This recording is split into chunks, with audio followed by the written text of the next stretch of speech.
Hello, Buckeye Nation. I was not nervous during the week heading into the game, but oh my goodness, did my nerves play catch up and pile on during that game on Saturday. First off, mad props to Notre Dame. They fought the Buckeyes hard and had our fan base on the rocks all night. While not the first Buckeye nail-biter, that game is up there as one of the most nerve-wracking games ever. But in the end, it delivered us the sweet taste of victory that we were all craving. Let's break it all down after the intro.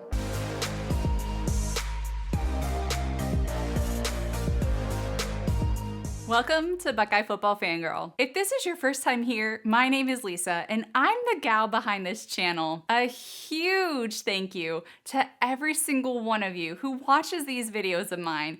It means the world to me. You are all rocking it in the comments section and on Twitter. Have I mentioned that's my favorite part? Go ahead, drop me a comment below, and this week let me know, what was your reaction to that game-winning touchdown? Did you scream, cry, jump up and down, run laps around your house? I'll get into what my reaction was. But first, I want to walk us through it all again, because no matter how many times I've watched that game-winning drive on repeat, I can't seem to get enough of it. That game on Saturday was a classic. It's one of those that we will all look back on and reminisce about. We'll all be saying, you remember that one time that the Buckeyes went into South Bend and came back from behind and won? How Kyle McCord became the Iceman and led that drive, and then on fourth down, Chip Trainum pushed the ball into the end zone from the 1-yard line with 1 second left on the clock. That game was also a heart attack game. I don't think I was breathing normally after the first quarter didn't yield any points. Halftime came around and the Bucks had an uncomfortable lead of 3-0, and then I was definitely hyperventilating during the fourth quarter when it looked like all was over and Notre Dame just had to run out the clock to seal the victory. And then none other than our defense, guys. Our defense. They didn't give up and got the offense the ball back and gave them a chance. I'll admit, I was too scared to hope for a comeback because I just didn't want to get my hopes up only to have them dashed.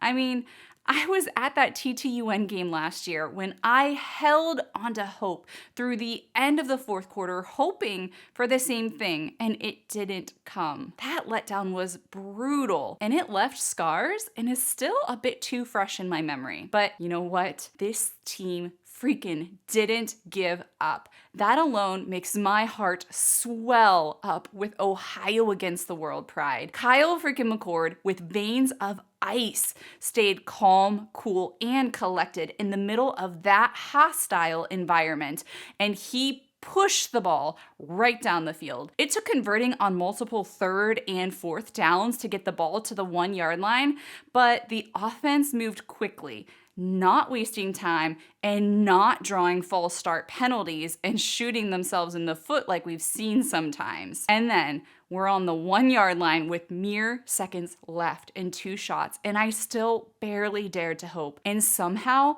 it seems against all odds, this team got it done. I personally slumped with relief as I saw Trainum cross that goal line, simultaneously yelling, "I can't believe it," while my tears welled up and tension dropped from my shoulders. And of course, the ability to truly celebrate had to be put on hold because they had to review that play, and then they put 1 more second on the clock and gave Notre Dame 1 more shot. But thank goodness nothing came of that. This team, guys, this team was something special in that game. Were they perfect?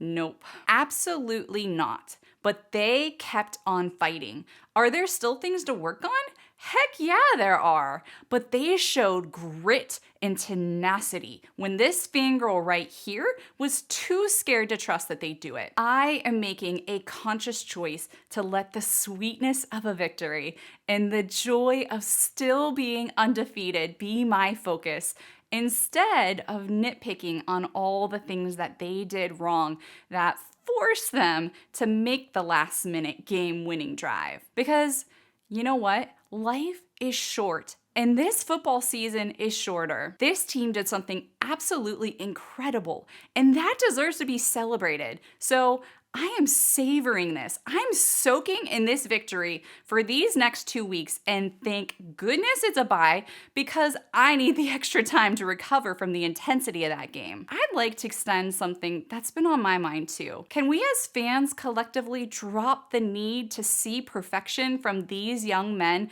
before we are able to enjoy a win? Can we live in the present and drop worries about future games and tough opponents as we enjoy this? Can we stop fixating on the question of whether this team is good enough to win a natty in a few months and just enjoy where they are right now? Because us getting all worked up about this stuff that we actually have no control over only seems to suck the joy out of moments like this. And what this team did on Saturday was pretty dang electric. Speaking of electric, Ryan Day spitting sparks during his post-game interview was fire. We're proud to be from Ohio, and it's always been Ohio against the world, and it'll continue to be Ohio against the world. But I'll tell you what, I love those kids, and we got a tough team. I loved seeing that heart and passion just pour out of him as he reminded us all it's Ohio against the world. His heart was on his sleeve for a rare moment, as normally he's pretty composed, but I loved seeing him stand up for this team of amazing, tough young men. We survived a nail-biter that is going to go down in history as an amazing comeback against a super solid team that Ohio State doesn't get to play often. We came out on the other side of a heart attack game with the win and have quite a story to be able to tell future Buckeye fans about the incredible fight we saw the team embody. So I want to hear, what's your story of the game? What were your ups and what were your downs? Where have you landed on the other side of this victory? What is your focus on right now? Go ahead. Drop me a comment below, as always. I appreciate each of you all so much, and I'll be looking forward to catching you all on the other side of the bye week with my Maryland preview. OH.